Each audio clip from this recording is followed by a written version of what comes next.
आज हम लोग करने जा रहे हैं एनसीईआरटी क्लास 10th की मैथ्स और हमारा चैप्टर चल रहा है रियल नंबर एक्सरसाइज हमारी 1.2 और हम करने जा रहे हैं इसका क्वेश्चन नंबर 1 जहां पर हमें ये प्रूव करना है कि रूट 5 एक इरेशनल नंबर है। अब देखिए इस क्वेश्चन को करने का तरीका थोड़ा सा अलग है। इस क्वेश्चन को करने के लिए सबसे पहले हम ये एज्यूम करेंगे कि रूट 5 हमारा एक रेशनल नंबर है। हम ये यूज करेंगे कि रूट 5 एक इज रेशनल और इसके बाद में हम कुछ प्रूविंग करेंगे और प्रूविंग के बाद में ये निकल के आएगा कि जो हमारा एजम्पशन था वो गलत है। तो मेथड ऑफ कॉन्ट्रडिक्शन यूज करके अपनी बात को हम यहाँ पर प्रूव करेंगे कि रूट 5 एक रेशनल नंबर नहीं है। तो हमने अज्यूम कर लिया कि रूट 5 इज रेशनल, हमने ये मान लिया let's assume root 5 is rational number. तो अब रेशनल नंबर को लिखने का तरीका ये होता है कि आप उसको a बाई बी के फॉर्म में लिख सकते हैं जहां a और b का आपस में कोई कॉमन फैक्टर नहीं होता है। मतलब कि अगर हम 1/2 लिखते हैं तो इनका आपस में कोई कॉमन फैक्टर नहीं है। बट अगर हम 5/√10 लिखते हैं तो 5 और 10 का आपस में कॉमन फैक्टर है। इनका कॉमन फैक्टर 5 है। ये 1/2 आएगा काटने के बाद एक दूसरे को। तो आपको समझ में आ गया कि रेशनल नंबर को लिखने का तरीका क्या होता है। तो अगर हमने रूट 5 को रेशनल नंबर माना है तो हम ये लिख सकते हैं root 5 is equal to a by B.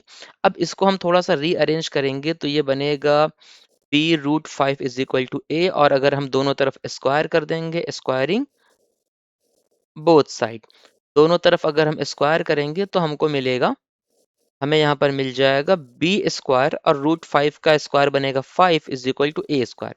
अब B square 5 is equal to A square आया है, इसको हम इक्वेशन नंबर 1 कह सकते हैं। यहाँ से ये प्रूफ हो रहा है कि 5 डिवाइड्स ए स्क्वायर कोई नंबर है जिसके जो दो नंबर का मल्टीप्लाई करने पर आ रहा है, बी स्क्वायर और 5 का मल्टीप्लाई करने पर हमें ए स्क्वायर मिल रहा है। इसका मतलब ये आता है कि 5 डिवाइड्स ए स्क्वायर, 5 ए स्क्वायर को डिवाइड कर रहा है, 5 is a factor of A square. ठीक है, तो अगर 5 ए स्क्वायर को डिवाइड कर रहा है तो हम कुछ इस तरह से लिख सकते हैं, हम ए को 5 इंटू सी लिख सकते हैं। ये बिल्कुल इसी तरह से है। हम इसको ये कह सकते हैं कि अगर हमने कहा कि 5 15 को डिवाइड कर रहा है तो हम 15 is equal to 5 multiply by X कुछ लिख सकते हैं ना, जहाँ पे एक्स की वैल्यू 3 होगी, लिख सकते हैं। तो बस वही काम हमने किया जहाँ पे सी हमारा कोई एक इंटीजर है, कोई एक नंबर हमारा हमने मान लिया। तो अब बात यह है कि a इक्वल टू 5 सी हमने माना। अब फिर हमको सेम काम करना है, हमें क्या करना है, a इज इक्वल टू 5 सी जो आया है ये a की वैल्यू हमें इक्वेशन नंबर 1 में रखनी है। Put this value put this value in equation 1। इस वैल्यू को हम इक्वेशन नंबर 1 में रखेंगे। तो इस इक्वेशन नंबर 1 में रखने के बाद हमें क्या मिलेगा, हमें मिलेगा B square 5 is equal to 5c का होल स्क्वायर। बिकॉज a की जगह पर हमने 5c रखा है तो 5c का होल स्क्वायर आएगा। अब इसको फिर हम थोड़ा सा रीअरेंज करते हैं तो B square 5 is equal to 25c square. ठीक, अब क्या होगा, अब ये जो 5 है और जो 25 है ये आपस में एक दूसरे को डिवाइड कर देंगे तो हमको मिलेगा, ये हमको मिलेगा B square is equal to 5c square. इस 5c 25 को डिवाइड कर दिया है तो अब B square is equal to 5c square हमको मिला है। इसका मतलब क्या हुआ, इसका मतलब ये हुआ कि 5 डिवाइड्स बी स्क्वायर।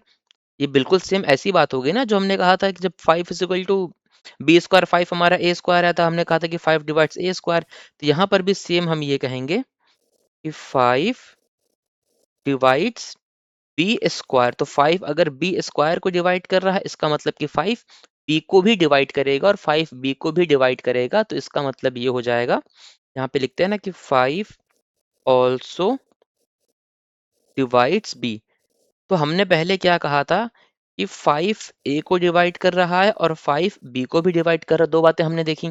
और हमने ये माना था कि 5 हमारा एक रेशनल नंबर है, रेशनल नंबर को हमने ए बाई बी के फॉर्म में लिखा था, मतलब कि इसका कोई भी कॉमन फैक्टर नहीं होना चाहिए। बट हमें दिख रहा है कि ए और बी दोनों में एक कॉमन फैक्टर है जो है 5। इसका मतलब ये होगा कि जो हमारा एजम्पशन था वो गलत है।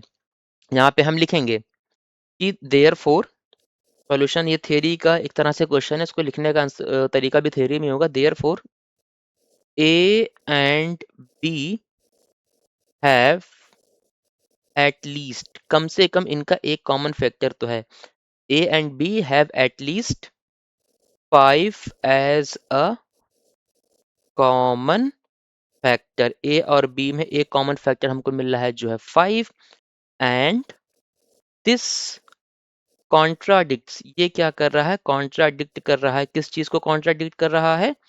जो हमारा assumption था। And this contradicts our assumption, इसका मतलब ये हुआ कि हमारा assumption गलत है। दैट मीन्स दैट इज, तो हम ये क्या कहेंगे कि हमारे जो हमारे assumption को कॉन्ट्राडिक्ट कर रहा है, और हम ये कहेंगे कि रूट 5 इज इरेशनल। रूट 5 एक रेशनल नंबर नहीं है, ये एक इरेशनल नंबर है।